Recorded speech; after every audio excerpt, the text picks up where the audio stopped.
Tervist, olen Illar Kohvinaualt ja täna on kolmapäev, 7. aprill aastal 2021 ja ma teen sellise ettepaneku, et roolijoodik Maire Aunastelt tuleks auto ära võtta, sundmüüki panna ja automüügist raha annetada näiteks Toidupangale, et toimetulekuraskustes inimesi aidata selle roolijoodiku auto müügi saadud rahaga.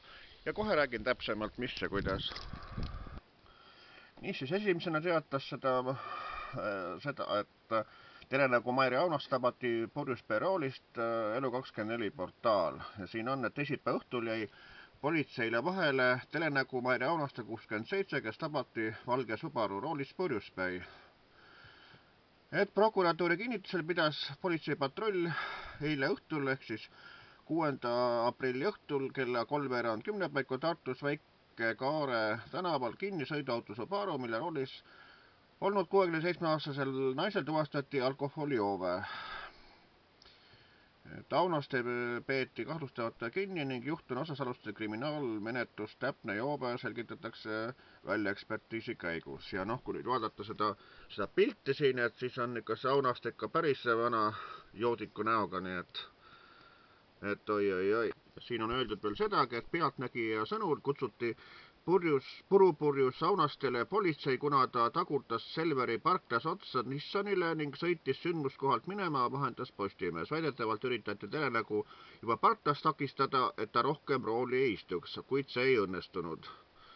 Et siis Elu24 laekunud vihje kohaselt toimetati kriminaalses joobes Telenagu vanglasse. Märtsi algusest võttis Tartu vangla üle kohaliku arestimaja ülesanded, mis tähendab, et sinna viiakse kinnipeetud ka kainenema. Siiani pole Aunaste telefonile vastanud. Ja et saatejuht on varemgi purjuspea roolis vahel jäänud. 2004. aasta sügispäeval tapati Aunaste puhumisoperatsiooni käigus roolist 1 promillis joopega.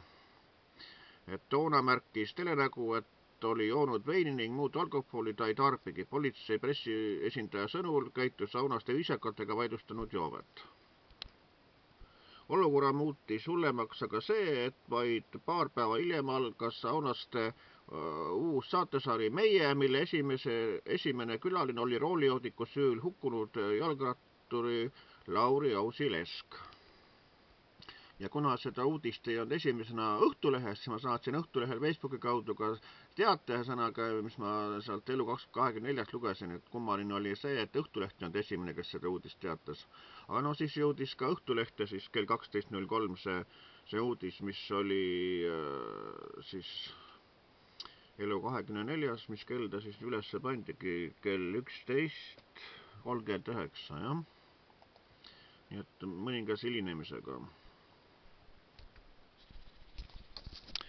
Nii et selline on siis niinimetatud Meie Maire sõnaga, et kes on ka poliitikas olnud sõnaga. Ja siis ma mäletan seda, et selle ajal, kui ta Riigikogus oli, et siis ma ikka saatsin talle kirju ja küsisin, et mida kasulikku ja head Riigikogus ka ära on teinud. Ja oi, siis ta vastas mulle väga kenasti, et ma soovitaks ikka teil pöörduda doktori poole, et teil on ikka doktori poole vaja pöörduda, mitte minu poole. Ja tead, siuksed idiootsed vastused, nagu tal olid.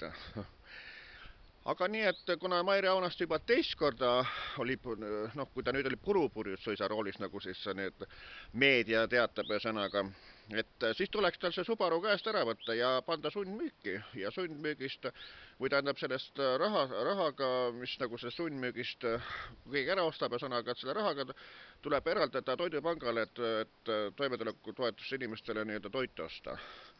Et selline inimene ei vääri sellist autot ja sõnaga ega autosõitu, kes pidevalt purjuspea roolis on, sellepärast, et ta mitte ei sea ohtu iseenda elu, vaid ka paneb ohtu teiste elud, ühesõnaga. Et roolijoodik, ja nagu oli siin, näiteks Elu24, see kirjas oli, et ta oli juba kuskil parklas seal jäänud silma sellega, et oli teistele otsa tagurdanud. Ja kus inimese mõistus on sõnaga, ja küll oleks natuke tipsutanud, et väike lõhn juures on hea küll, aga kui inimene juba nii purjus on, et ta hakkab juba teistele otsa tagurdama, kus on inimese mõistuse sõnaga, ta on avalik elu tegelane, kas ta häbi ei ole, et see Maire Aunastelt oleks võtta eluks saaks selle jälle autosõitmise õigus ära ja igastahes see valge Subaru, millega ta nüüd sõitis ja vahel jäi, see tuleb võtta tal käest ära ja panna sundmüüki. Nii ütlen mina, Illar Kohvinaualt.